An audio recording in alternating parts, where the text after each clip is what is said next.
여러분, 신앙의 경주를 완주하고 싶으시죠? 중도 탈락하고 싶으신 분 한 분도 없으실 것입니다. 신앙의 경주를 끝까지 완주하시는 여러분들 되시기를 주님의 이름으로 축복합니다. 그런데 여러분은 신앙의 경주가 끝나는 날, 예수님께서 다시 오시는 그날, 마침 우리의 인생이 끝나는 그 날을 어떻게 여러분은 그리십니까? 성경에 기록되어 있는 것처럼 주님이 오셔서 양과 염소를 구분하고 내가 양의 무리에 있는 것을 확인하며 최후 승리로 기뻐하는 그런 날, 이 땅의 모든 고생과 수고를 마치고 하나님의 진정 위로를 받는, 하나님 나라의 샬롬을 정말 경험하고 그 안에 들어가는 그런 날로 생각하십니까? 바울은 그 날에 대해서 이렇게 이야기했습니다.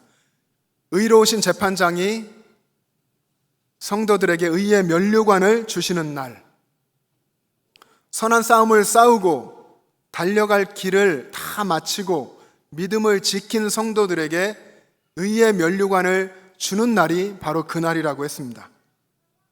바울이 이 날까지 이르기까지 오늘 본문을 보시면 싸웠고, 그리고 달려갔고, 그리고 지켰습니다. 믿음의 선한 싸움을 끊임없이 싸웠고 자신이 달려갈 길을 계속해서 달려갔습니다. 그리고 자신의 믿음을 어떤 상황에서도 지켜냈습니다. 이런 표현을 바울이 썼습니다. 우리가 이 길을 또 똑같이 걸어가야 할 텐데, 어찌 보면 이 신앙의 여정을 끝까지 완주한다고 하는 것이 쉽지는 않은 일일 수 있다 하는 것을 우리가 생각해 볼 수 있습니다.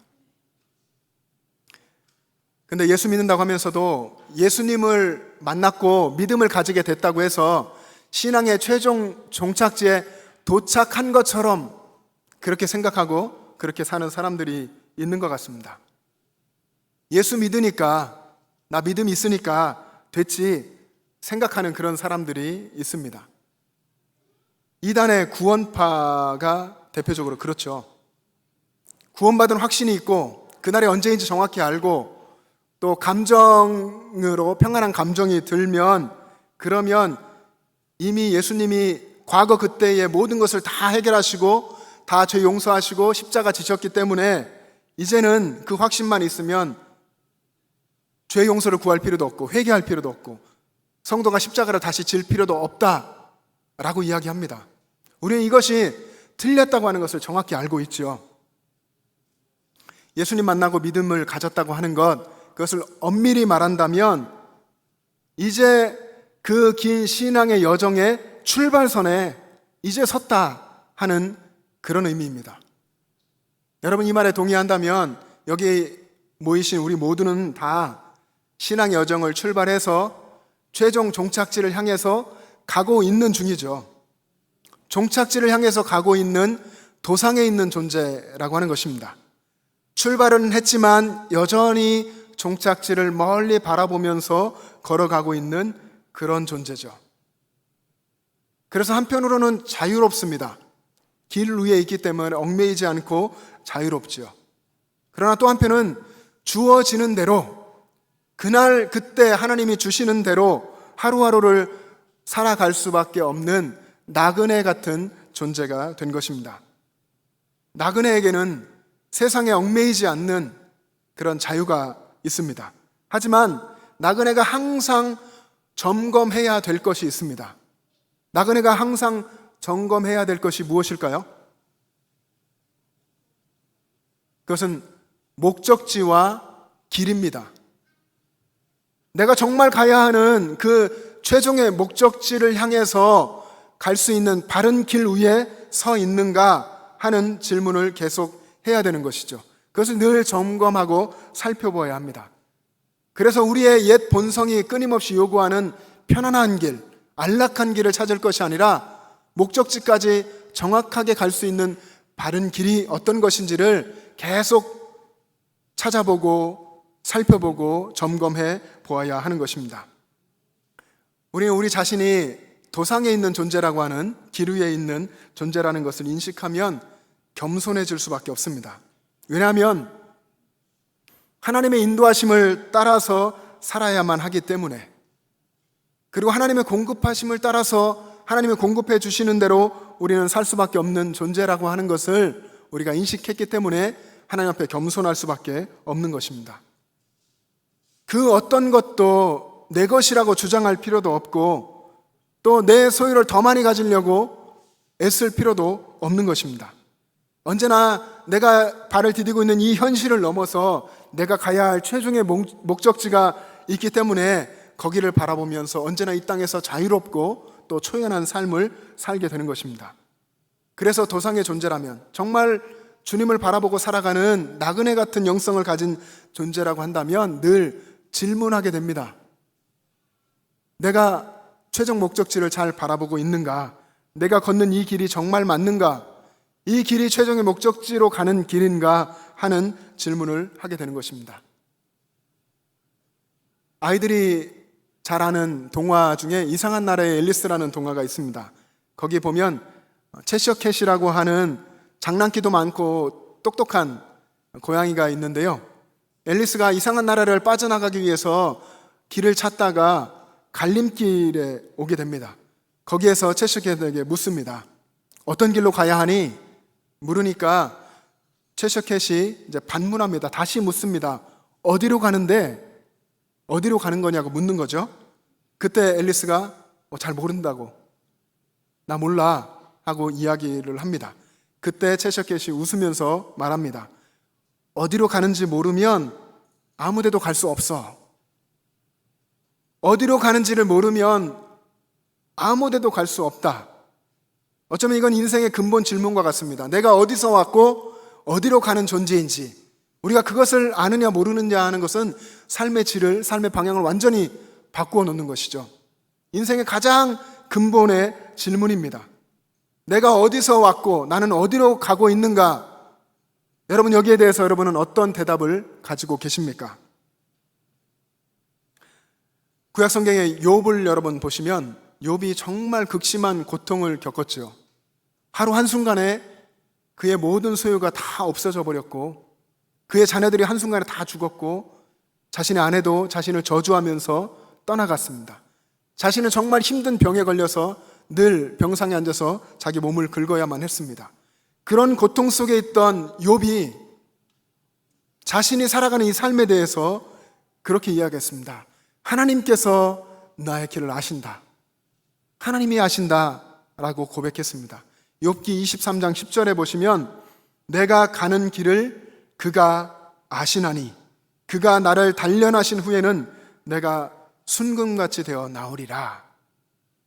그가 나의 가는 길을 아시나니, 비록 내가 걷는 길이 너무나 고통스럽고 정말 피할 수만 있으면 피하고 싶고 정말 외면하고 싶은 이 고통이지만, 그럴지라도 그 길을 하나님께서 아시고 계시고 그 길을 통해서 하나님이 나를 단련하시고 하나님께서 일하시길 원하신다고 하는 하나님의 크신 그 계획, 하나님의 놀라운 계획 속에 내가 있다, 나를 순금같이 만들어 가시는 하나님의 그 계획 속에 내가 있다라고 욥이 고백한 것입니다. 여러분, 우리가 잘 아는 종교개혁자 칼빈이 기독교 강요라고 하는 방대한 분량의 책을 젊었을 때 썼습니다. 그 기독교 강요에서 그리스도인의 삶에 대해서 두 가지로 요약해서 이야기했습니다. 첫 번째는 그리스도인은 예수님의 십자가 앞에서 자기 자신의 삶을 내려놓은 사람이라고 했습니다. 예수님께서 나를 살리기 위해서 죽어주신 그 십자가에 나도 이제 죽었다 하는 것이죠. 나도 거기서 죽었다는 그 고백을 하는 것입니다. 그래서 내 욕심, 내 욕망, 내 계획, 내가 꿈꾸던 성공조차도 다 내려놓고 십자가에서 다 버리고 내 길을 이제는 다 버렸다, 포기했다 하는 것입니다. 그리고 두 번째가, 내 길을 버렸다면 이제 하나님께서 주신 새로운 길을 걷는 것, 그것이 그리스도인의 삶이다 라고 이야기했습니다. 새로운 길, 천국을 향하여 걸어가는 순례자의 길을 걷는다는 것이죠. 그리스도인은 자기가 걷고 싶은 길, 자신이 생각했던 그 길을 내려놓고 하나님이 주신 길을 걷는 사람입니다. 그래서 하나님 나라를 향해서 오늘도 걸어가는 나그네요 순례자인 것입니다. 우리가 오늘 읽은 디모데후서는 사도 바울이 여러 개의 신약의 편지들을 썼는데 그 중에 가장 마지막에 썼다고 알려져 있습니다. 기독교에 대한 박해가 심했던 초대교회 때, 네로 황제의 그 박해 때에 바울이 로마 감옥에 재투옥됩니다. 다시 갇히게 되고, 그리고 거기에서 쓴 편지가 디모데후서라고 알려져 있습니다. 그래서 디모데후서는 바울의 유서라고 하는 별명이 붙어 있습니다. 오늘 읽은 우리 본문에서 바울이 이야기하는 것은 길에 대한 이야기입니다. 어쩌면 길에 대해서, 그가 걸어온 신앙의 길에 대해서 이야기합니다. 바울 자신이 지금까지 걸어온 신앙의 길을 회고하고 또 계속해서 걸어갈 그 길의 끝을 내다보면서 이야기합니다. 오늘 본문의 내용을 이런 관점을 가지고 한번 우리 같이 다시 한번 읽어보시겠습니다. 디모데후서 4장 6절부터 8절까지 말씀 시작. 전제와 같이 내가 벌써 부어지고 나의 떠날 시각이 가까웠도다. 나는 선한 싸움을 싸우고 나의 달려갈 길을 마치고 믿음을 지켰으니 이제 후로는 나를 위하여 의의 면류관이 예비되었으므로 주 곧 의로우신 재판장이 그날에 내게 주실 것이며 내게만 아니라 주의 나타나심을 사모하는 모든 자에게도니라. 아멘. 바울은 나의 떠날 시각이 가까웠도다. 자신의 죽음을 내다보고 있습니다. 그러면서 내가 달려갈 길, 주님이 주신 그 길을 달려왔다고, 그 길을 마쳤다고 이야기하고 자기 자신이 자신의 인생을 주님께 다 드렸다고 이야기합니다. 그래서 전제같이 주님께 부어졌다라고 이야기했죠. 바울이 전제라는 말을 썼는데요. 이 전제는 민수기 15장 구약 성경에 보면 이스라엘 백성들이 하나님께 드리는 제사법 중에 기록되어 있습니다. 제물을 드리고 그 위에 포도주나 감람유를 부어드리는 것, 그것이 전제였습니다. 바울이 자신의 삶을 하나님께 다 부어드렸다고 하는 것입니다. 달려갈 길을 다 달려가고 그렇게 해서 자신의 인생을 다 드려서 전제를 부음과 같이 하나님께 나는 다 부어졌다라고 고백한 것입니다. 바울이 그의 편지에서 그리스도의 삶을 제사로 비유해서 여러 번 이야기했는데요. 빌립보서 2장 17절에 보면 빌립보 교회 성도들의 믿음의 제물과 그 섬김 위에 자기 자신이, 바울이 전제로 부어져도 나는 기뻐하고 또 기뻐하겠다라고 이야기했습니다. 빌립보 교회 성도들이 예수님을 만나서 구원받는 것, 그 일을 위해서 그들의 하나님께 드리는 제물 위에 내가 전제로 부어져도, 다 부어져도 나는 기쁘고 기쁘다라고 바울이 이야기했습니다. 그리고 로마서 12장에 보면 너희는 너희 몸을 하나님이 기뻐하시는 거룩한 산 제물로 드려라. 살아있는 제물로 그렇게 하나님께 부어라. 그렇게 드려져야 한다라고 그리스도의 삶을 제사로, 제물로 이야기했습니다. 그래서 바울이 내가 전제같이 부어졌고 내 떠날 기약이 가까웠다라고 이렇게 한 것은 바울이 자신의 인생의 모든 순간, 예수님 만난 이후로부터 평생 자신의 생명을 다해 모든 것을 주님께 부어드렸다 하는 고백을 한 것입니다. 다메섹으로 가던 그 길에서, 그 도상에서 예수님을 만나고 바울은 예수님을 위해서 모든 것을 다 부어드렸습니다. 젊은 시절에 가지고 있었던 그의 꿈과 비전도 부어드렸고 자신의 계획과 모든 욕망까지도 다 주님의 십자가 아래 부었습니다.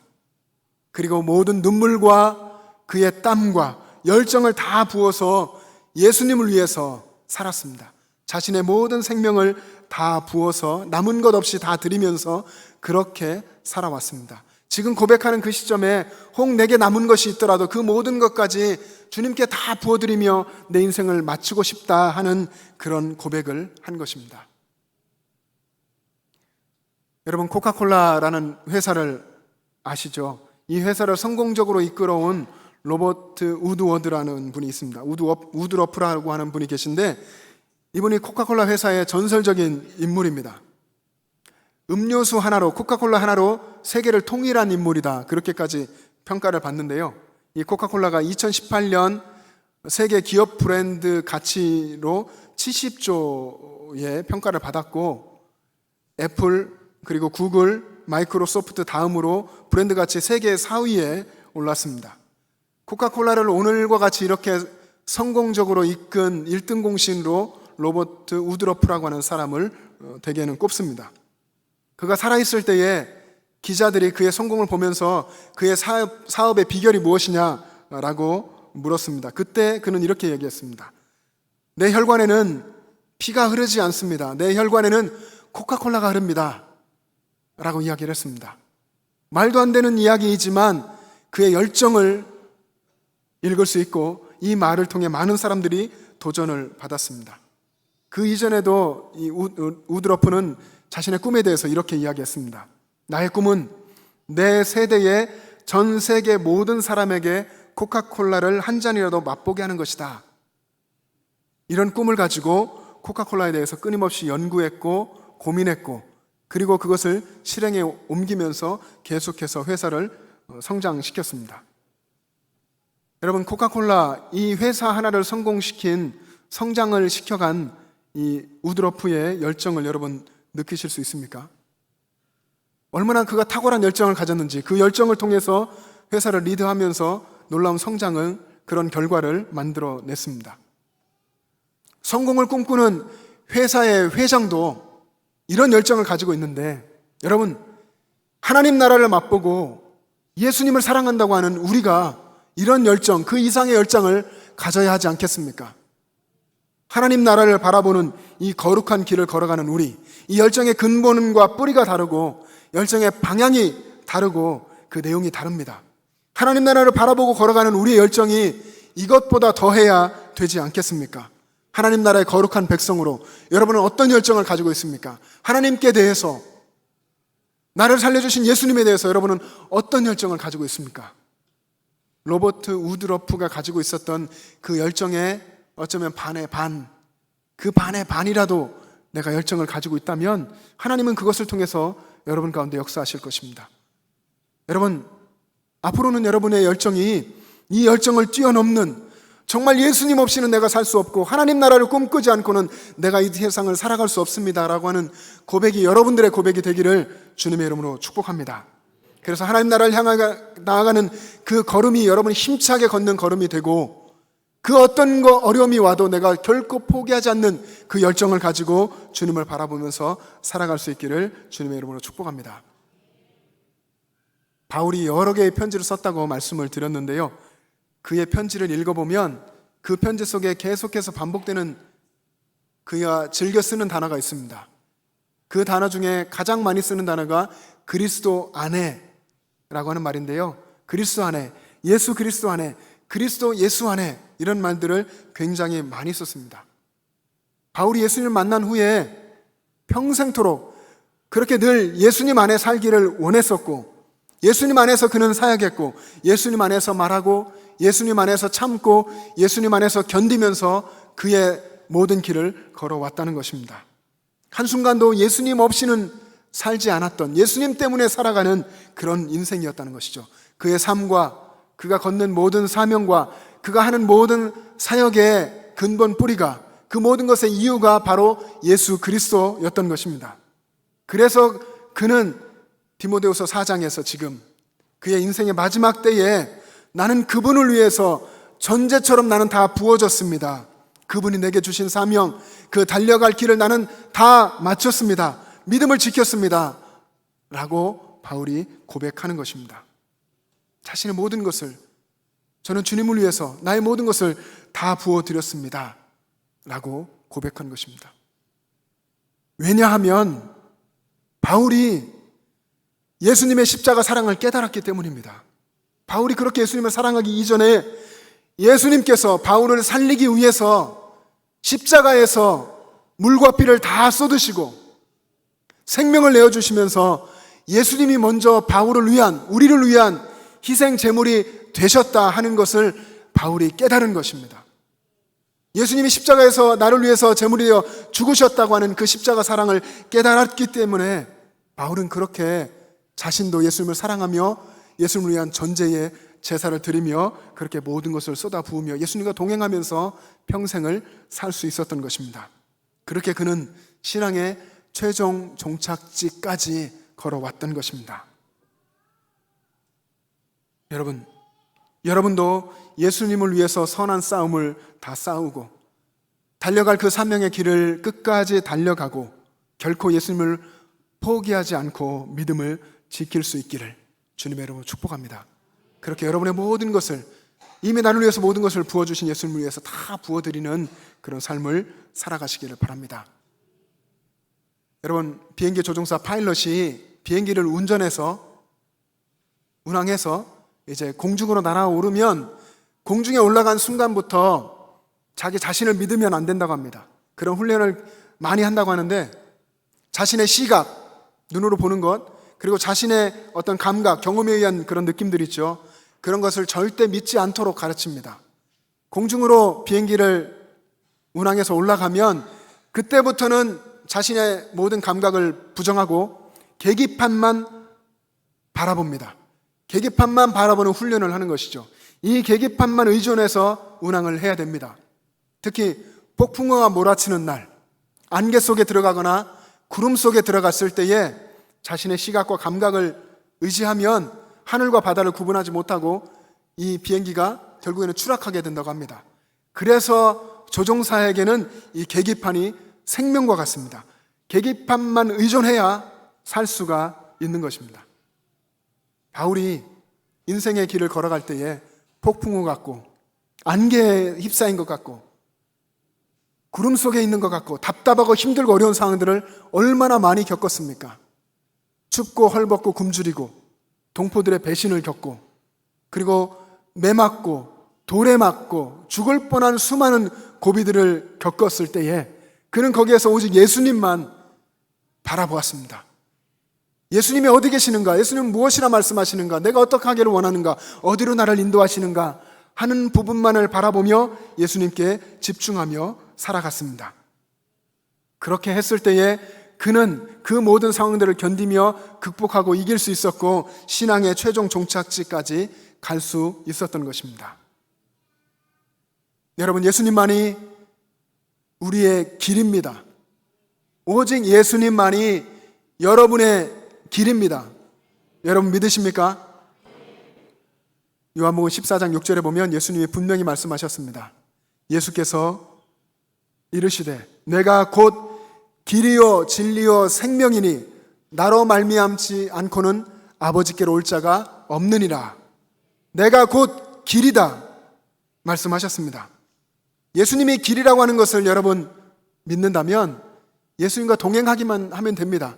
길이신 예수님과 함께 있으면 최종 신앙의 종착지까지 정확하게 도착하게 되는 것입니다. 예수님과 동행하십시오.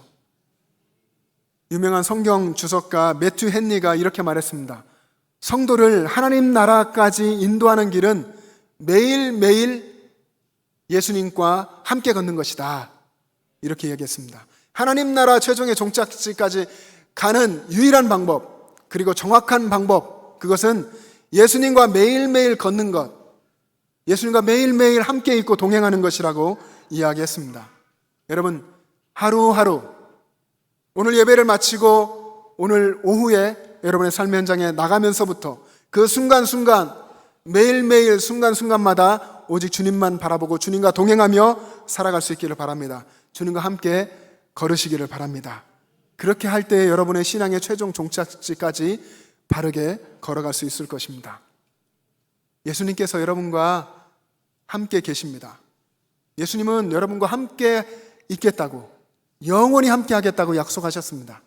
마태복음 28장 20절에 보면 볼지어다 내가 세상 끝날까지, 여기에는 여러분의 인생이 다 포함되죠. 여러분의 인생 끝까지 영원히 너희와 항상 함께 있으리라 주님이 약속하셨습니다.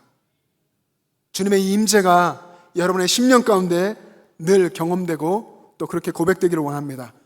여러분의 가정 가운데 예수님 임재 계시고 우리 교회에 예수님께서 계시고 여러분의 직장과 여러분의 이웃과의 모든 관계들 속에 주님께서 함께 계신 줄로 믿습니다. 그 믿음을 가지고 여러분들 살아갈 수 있기를 바랍니다. 그렇게 하루하루 매일매일 매 사건마다 그렇게 해서 여러분의 평생토록 주님과 동행하는 삶, 그래서 승리하는 삶 살아가기를 주님의 이름으로 축복합니다. 기도하겠습니다. 사랑의 주님, 주님의 은혜를 감사합니다. 우리를 사랑하셔서 구원하시기 위해 십자가에서 물과 피를 다 쏟으시고 생명을 내어주시며 희생 제물이 되셔서 우리를 살려주심을 믿고 감사드립니다. 그 놀라운 구원을 받은 우리가 우리의 삶에서 주님을 더 뜨겁게 사랑하게 하여 주시옵소서.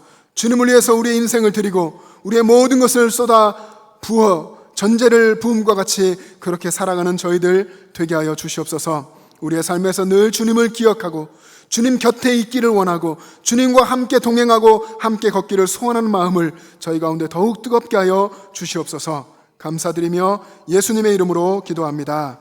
아멘.